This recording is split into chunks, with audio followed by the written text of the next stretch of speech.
इलिफ की मौत के बाद सिया बुरी तरह टूट जाता है। गाजी यूसुफ के कहने पर वो हमेशा के लिए अमेरिका जाने के लिए राजी हो जाता है। अगले ही दिन जिक्रिया सिया की टिकट बुक करवाता है, लेकिन दूसरी तरफ लाला को ये खबर मिल जाती है कि सिया मुल्क छोड़कर जा रहा है। लाला उसी वक्त अपने सबसे खतरनाक गुंडे को हुक्म देता है, जैसे ही सिया एयरपोर्ट के लिए निकले उसे गोली मार देना। अगले दिन सिया अपनी गाड़ी में बैठकर एयरपोर्ट की तरफ जा रहा होता है। अचानक रास्ते में लाला का गुंडा उस पर अंधाधुंध गोली चला देता है। एक गोली सिया को लगती है और उसकी गाड़ी का एक खौफनाक एक्सीडेंट हो जाता है। खून में लथपथ सिया को फौरन जिक्रिया हॉस्पिटल लेकर जाता है। गाजी यूसुफ को जैसे ही ये खबर मिलती है उसके होश उड़ जाते हैं और वो भागता हुआ हॉस्पिटल पहुंचता है। डॉक्टर बाहर आकर बताता है, हमने इनकी गोली निकाल दी है और ये 24 घंटे में होश में आ जाएंगे, लेकिन गोली दिमाग में लगने की वजह से इनकी याददाश्त चली गई है। इनके आगे के इलाज के लिए आपको इन्हें फौरन तुर्की लेकर जाना होगा।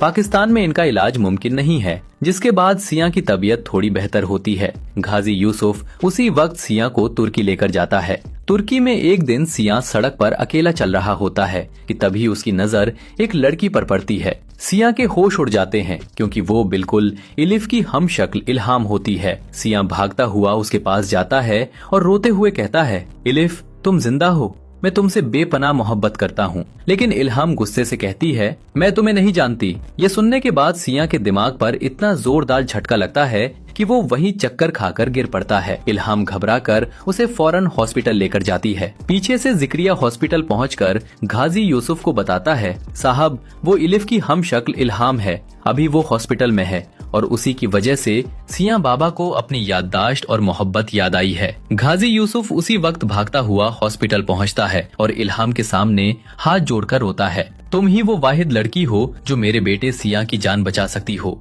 गाजी यूसुफ के आंसू देखकर इल्हाम का दिल पिघल जाता है और वो सिया की जान बचाने का वादा कर लेती है। जैसे ही इल्हाम सिया के आईसीयू कमरे में जाती है, उसकी क्रिटिकल हालत देखकर डर जाती है। अचानक सिया अपनी आंखें खोलता है और इल्हाम का हाथ पकड़कर कहता है, इलिफ तुम मुझसे मोहब्बत करती हो ना?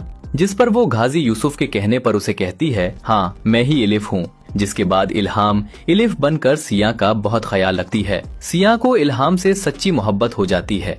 वो उसे एक शानदार रेस्टोरेंट में लेकर जाता है और घुटनों पर बैठकर प्रपोज करता है, इलिफ मैं तुमसे मोहब्बत करता हूँ। लेकिन तभी इल्हाम सिया को सारी हकीकत बता देती है, मैं इलिफ नहीं उसकी बहन इल्हाम हूँ। ये कहकर इल्हाम भागती हुई बाहर जाती है और अपने नए बॉयफ्रेंड के गले लग जाती है। सिया टूटा हुआ गाजी यूसुफ के पास आता है और कहता है, बाबा वो मुझे छोड़कर चली गई। गाजी यूसुफ गुस्से में जिक्रिया से उस बॉयफ्रेंड की पूरी मालूमात निकलवाता है। पता चलता है कि वो बॉयफ्रेंड इल्हाम से नहीं बल्कि सिर्फ उसकी प्रॉपर्टी के पीछे है और उसका दूसरी लड़कियों के साथ भी चक्कर है। जिक्रिया उसी वक्त उसके धोखे की पक्की वीडियो बना लेता है और सिया वो वीडियो फौरन इल्हाम को भेज देता है। अपना सच्चा प्यार और सिया की वफादारी देकर इल्हाम अचानक सिया से शादी करने के लिए हाँ कर देती है और उसे कहती है, सिया मैं भी तुमसे सच्ची मोहब्बत करती हूँ। दोस्तों अगर आप इन दोनों सिया और इल्हाम की शादी देखना चाहते हैं तो इसके लिए हमारे चैनल को लाइक, शेयर और सब्सक्राइब जरूर करें।